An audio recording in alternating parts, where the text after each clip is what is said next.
Share केलेले आहेत, कसं पाहताय तुम्ही याकडे? खरं म्हणजे अतिशय बेशिस्त पक्ष म्हणून त्यांच्याकडे पाहिलं जातं आहे असं मला वाटतंय. माननीय देशाचे पंतप्रधान जेव्हा एखादी गोष्ट सांगतात तर त्यावेळेला उलट जनता त्याच्यावरती थोडाफार विचार करते, पण त्यांच्याच पक्षातले वरिष्ठ सगळेच असे बेताल वागायला लागले तर जनता माननीय पंतप्रधानांच्या विचाराला हरताळ फासल्याशिवाय राहणार नाही. कारण तुमचे पदाधिकारी जर असे बेशिस्त वागत असतील, आमदार खासदार किंवा मेन पदाधिकारी, तर मग काय म्हणावं. कारण आम्ही बघतोय की देशावर संपूर्ण जागतिक संकट आहे. जागतिक संकटात अजून काही संकटं होऊ घातली आहेत.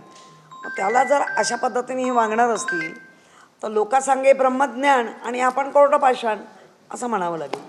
मुंबईमध्ये पावसाळ्यापूर्वीची कामं आपण सर्व पाहत आहे आणि आजही येणाऱ्या पावसाळ्याच्या आधी, तोंडावर जायच्या आधीच, ज्याला म्हणतो ना लढाईच्या आधी तलवारी खाली टाकायच्या, तसं भाजपाचे अध्यक्ष यांनी काल सांगितलं की आम्ही असं नाही म्हणत आहे की मुंबईत पाणी तुंबणारच नाही. मग माझा प्रश्न आहे, ज्या वेळेला तुम्ही आमच्यावर आरोप करत होता तेव्हा पण आम्ही तेच सांगत होतो की काही ठिकाणी आम्ही बऱ्यापैकी उपाययोजना केल्या आहेत आणि त्या उपाययोजनांचं 2019 पासून चांगले रिझल्ट्स मिळायला लागले. ज्या पाण्याखाली 7-7, 8-8 दिवस हिंदमाता म्हणा किंवा गांधी मार्केट वगैरे हा जो परिसर आहे, दादर टीटीचा जो परिसर आहे, हे सगळे बरेचसे स्पॉट असे होते की ते 4-4, 5-5 अगदी आठवडाभर पाणी निघत नव्हतं. माननीय आदित्य उद्धव ठाकरे साहेबांनी ज्या अंडरग्राऊंड प्रशासनाच्या माध्यमातून अंडरग्राऊंड टाक्यांचं नियोजन केलं आणि त्याचे रिझल्ट आपल्याला गेल्या 3-4 वर्षात मिळायला लागले. परंतु 2022 नंतर म्हणजे 19 पासून मिळत होते, आजही त्याच्या बऱ्यापैकी मिळतात असं माझं म्हणणं आहे. पण 22 नंतर प्रशासकाच्या हातात गेल्यानंतर अनेकदा मुंबई तुंबई झाली. उद्या येणारा पावसाळा काय करणार आहे, हे पावसाळा एका दिवसात पाऊस हा किती मिलीमीटर पडणार आहे हे आज कोणीच सांगू शकत नाही. बऱ्याच वेळेला वेधशाळा काही गोष्टी सांगते की कमी पडणार आहे, अमकं होणार आहे. त्याच्या शेवटी तो निसर्ग आहे. आपण मानवरूपी अंदाज घेतात वेधशाळेचे लोक आणि ते सांगतात, पण ते शेवटी निसर्ग आहे आणि निसर्ग आपलं रूप, जे बदललेलं रूप आहे निसर्गाचं, पण ते दाखवतं आहे. त्यामुळे ज्या गोष्टी सतत आमच्यावर होत होत्या त्याचा आता यांना प्रत्यय येतो आहे आणि म्हणूनच लढाईच्या आधी तलवारी खाली टाकणारी लोक आहेत. त्याच्यानंतर ज्या पद्धतीने मुंबईमध्ये ज्यांची एक प्रतिमा वेगळ्या पद्धतीने तयार झाली आहे, एक प्रकरण आपल्या महाराष्ट्रात खूप गाजतंय. त्या धर्तीवरचे अनेक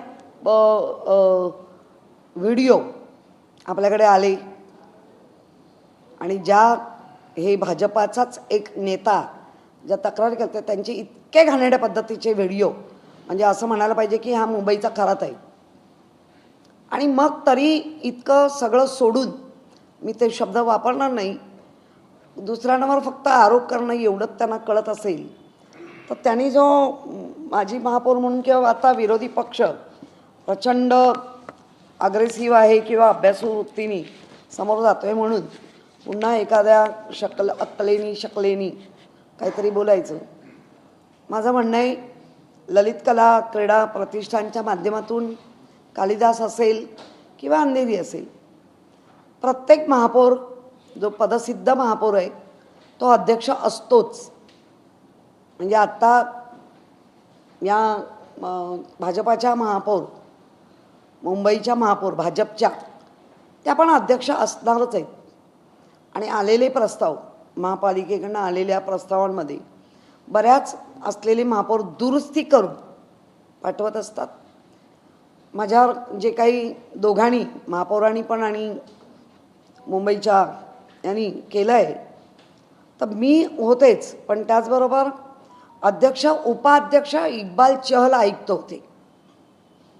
त्याच्यानंतर यशवंत जाधव विश्वस्त, रवी राजा विश्वस्त, प्रदीप पडवळ प्रमुख लेखापाल विश्वस्त, बाबासाहेब सांगळे जे DMC ते विश्वस्त, रहांदळे हे विश्वस्त आणि OSD देवेंद्र जैन यांना पहिले प्रश्न विचारा.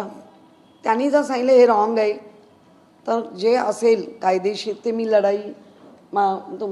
लढायला तयार आहे. परंतु आज मी माझ्या पक्षाने माझ्यावर जो विश्वास दाखवला आहे आणि त्या विश्वासाला पोटात दुखत असेल आणि जर काही बरबडत असतील तर माझं पत्रकारांना म्हणणं आहे की तुम्ही पण याच्या खोलापर्यंत जा.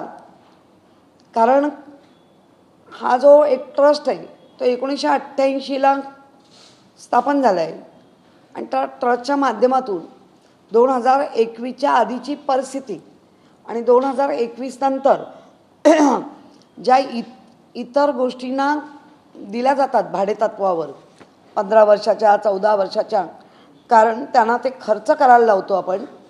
अनेक कोटी खर्च होतात कारण महापालिकेकडे त्या ह्याने आत्ता पैसे तेव्हाही नव्हते आणि आत्ताही नाहीत.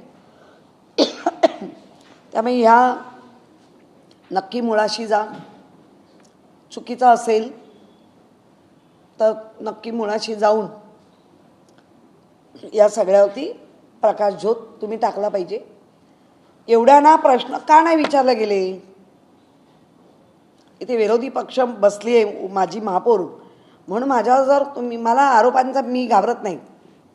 या आरोप बिरोप कोण करताय त्याची काय डिग्निटी आहे ते लोकांना माहिती आहे, अख्ख्या महाराष्ट्राला नाही जगाला माहिती आहे. त्यामुळे त्या आरोपाला मी जरा पण हे करत नाही.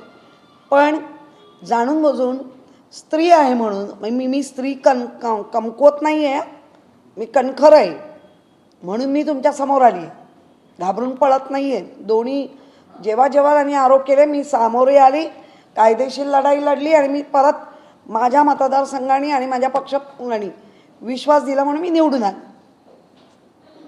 त्यामुळे ह्या गोष्टीवर प्रकाशझोत टाकत असताना सगळे मिनिट्स सगळं जे घडलं आहे ते तसंच्या तसं रेकॉर्डला आहे. आपण रेकॉर्ड तपासा आणि खऱ्या बातम्या म्हणजे खरं सत्य काय ते लोकांसमोर तुम्ही आणा असं माझं मत आहे. आणि आत्ता इम्प्रूव्हमेंटमध्ये 2 सब्जेक्ट आलेत. एका सब्जेक्टवर आत्ता आमचा सचिन पडवळ इम्प्रूव्हमेंट सदस्य आहे. कशी मुंबईची लूट होते आहे किंवा झाली नाही पाहिजे, ती का नाही झाली पाहिजे त्याचं सविस्तर हे सगळं इम्प्रूव्हमेंट सदस्य असल्यामुळे सचिन पडवळ आता तुम्हाला या गोष्टीला सांगेल.